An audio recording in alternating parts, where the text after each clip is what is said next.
ọwọ́ àmọ̀tẹ́kùn tẹ àwọn ọmọ ìpínlẹ̀ Benue tí wọ́n ń digunjalè lọ́ṣùn.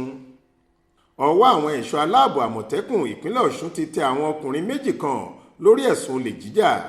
Joseph Dennis ọmọ 20 ọdún àti Friday Agogo ọmọ ọdún 29 ní ọwọ́ tẹ̀ lẹ́yìn tí wọ́n gba owó lọ́wọ́ obìnrin oníṣòwò kan nílùú Ìlá-Ọ̀ràngún. ọjà la gbọ́ pé obìnrin náà ti ń bọ̀ lọ́jọ́ Friday tó kọjá, ìyẹn ọjọ́ 23 oṣù kẹfà ọdún yìí tí wọ́n fi dá a lọ́nà.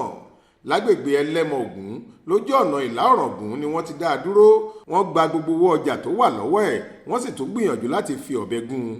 lẹ́yìn tí orí kó obìnrin yìí yọ ló lọ sí ọ́fíìsì àwọn àmọ̀tẹ́kùn láti fi ìṣẹ̀lẹ̀ náà tó wọn létí.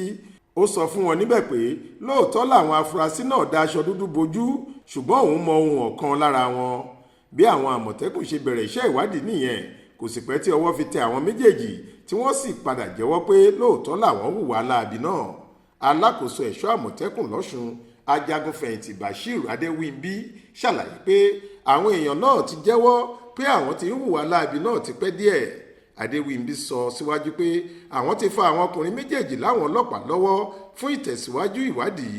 ó sì rọ àwọn aráàlú láti ṣọ́ra nípa àwọn agbègbè tí wọ́n á máa gbà torí àwọn olubi ẹ̀dá bí èyí. Florence Babasola ló ṣàkójọ ìròyìn yìí fún iléeṣẹ́ tẹlifíṣàn Aláròye online. Faith Adébọ́lá ló kà á sétí ìgbọ́ yín.